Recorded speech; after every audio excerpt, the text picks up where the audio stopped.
How to disable automatic updates in Microsoft Store. So hey guys, in this video I'm going to show you how you can disable the automatic updates for all the applications in your Microsoft Store.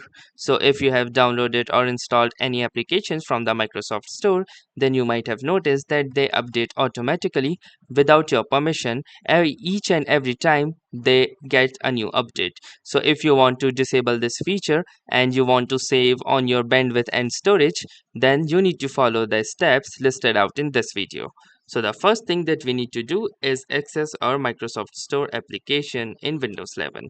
So to do this, simply move your cursor towards the bottom of your screen, and on the taskbar search menu, simply type for Microsoft Store or simply Store as you wish.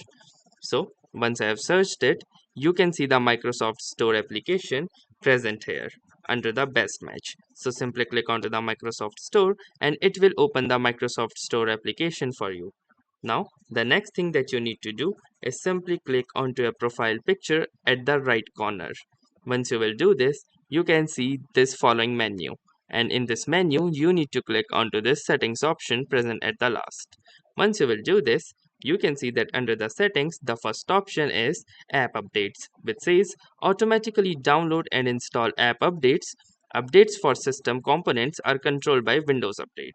So as here you can see that currently the toggle for this particular setting is enabled. That means that the auto updates are currently enabled. So if you want to disable this, simply click onto this toggle, and here you can see that the app updates are now disabled for all the applications that you have downloaded via the Microsoft Store.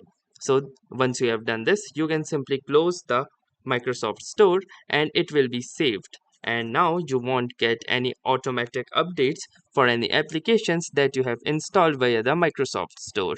So that's how easy it was to disable the automatic updates in Microsoft Store. So if this video was helpful to you, do consider giving it a like. Tell us in the comments if this worked for you or not, or if you have any suggestions or questions to ask. And also don't forget to subscribe to our YouTube channel for more such exciting and helpful content. Thanks for watching and have a nice day.